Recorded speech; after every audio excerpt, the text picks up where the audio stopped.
Hi friends, good morning. వంకాయ fry లాగా చేస్తాను. ఎలా చేస్తాను అనేది చూసేయండి.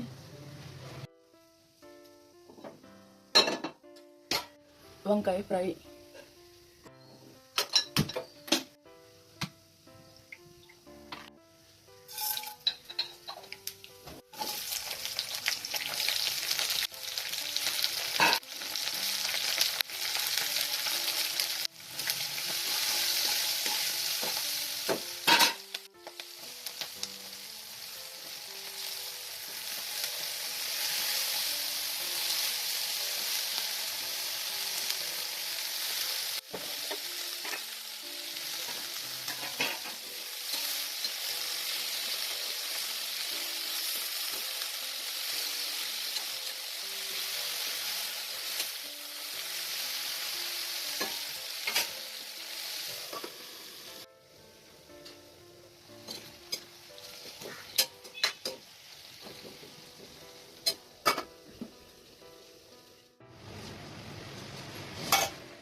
చాలా బాగా మగ్గిపోయింది.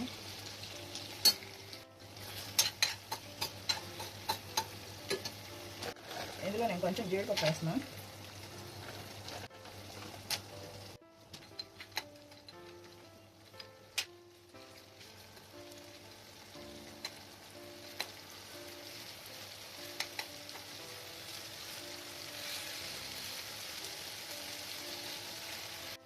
చిన్నకాయ ఎల్లుల్లిపాయను కూడా ఉంటారు. దీన్ని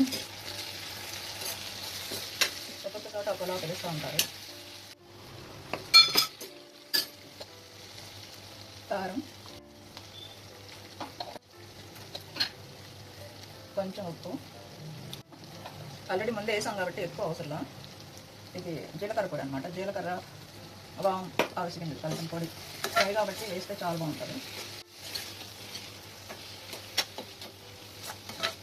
అవిసె గింజలు వేసినా కానీ చక్కగా జీలకర్ర పొడి వాసనే వస్తుంది. చాలా బాగుంది. జీలకర్ర బాగా ఎక్కువ వేసి అవిసె గింజలు కూడా ఎక్కువ వేసి చేసుకోండి. చాలా బాగుంటుంది. గట్టిగా నోట్లో వేసేసుకున్నా కానీ బాగుంటుంది. అవిసె గింజల పొడి జిడ్డు రాలదు, దేనికి చాలా మంచిది. అంతేకాదు అందులో జీలకర్ర వాము ఉంది కాబట్టి తినగానే ఏది తిన్నా తొందరగా అయిపోద్ది, పొట్ట తగ్గిద్ది. దానివల్ల చాలా లాభాలు ఉంటాయి. మీరు కూడా ట్రై చేయండి. కొంచెం నెయ్యి వస్తున్నాం.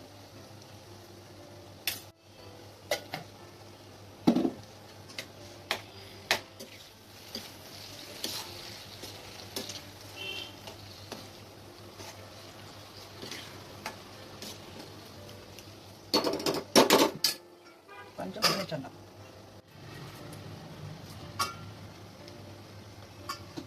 ఫ్రై కాబట్టి ఇంగువ చాలా బాగుంటుంది. కొంతమంది ఇంగువని ఇష్టపడరు, కానీ అలవాటు అయితే ఇంగువ లేని కూర బాగుండదు.